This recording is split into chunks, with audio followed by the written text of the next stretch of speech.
He rode to London with his two sons, Kay and Arthur.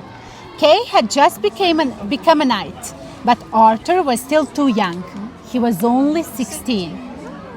Sir Ector found an inn near in the tournament where they could spend the night. Early next morning they set out. Kay was very excited. He thought, I'm going to become the king. I'm strong, I have muscles. I'm going to pull this sword out of the stone and I'm going to become the king. He was about to go with other knights for the first time, but halfway there he stopped in a panic. I've left my sword at the inn, he cried. I'll fetch it, offered Arthur, quickly turning and galloping off. But the inn was shut. What is the inn? The inn is the hotel. Everyone had gone to the tournament. Where will I find the sword? The Arthur was saying.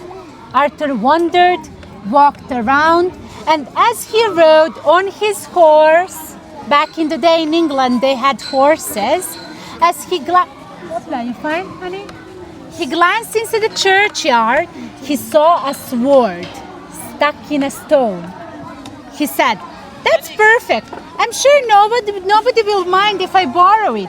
But that was the king's sword. That was the sword of the next prince. He didn't know. He just came, he saw it, and he was like, this sword is nice. I'm just going to take it and then I'll bring it back. But nobody ever managed to take it out of the stone. So what he did, he went to the stone and just without even trying, he pulled easily. He managed to pull the sword out of the stone, the magic sword. Arthur raced up to the Kay. Here you are, he said, handing his brother the sword. Kay stared at it. He knew right away where it came from. Thank you, Arthur. Thank you, my brother. But he didn't tell Arthur. Instead, what he did, he took a sword and he rushed to find his father.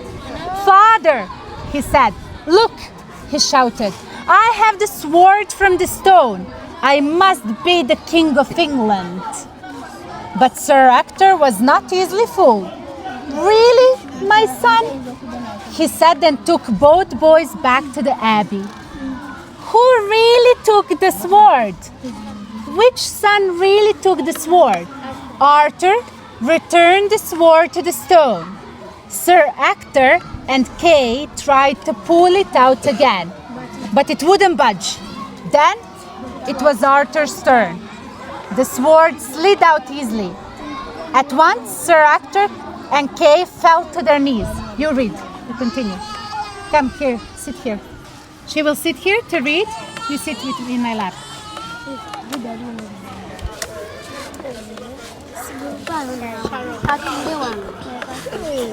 Reading from here? From here. Arthur was puzzled. Why are they kneeling? He asked. Read the words on the stone. Sir said Sir Hector. But father, I'm not your real father, Arthur. When you were a baby, Merlin brought you to me to save your life. He explained. Now we must tell everyone that you are the king. So Arthur was the real king. Always the truth comes up at the end.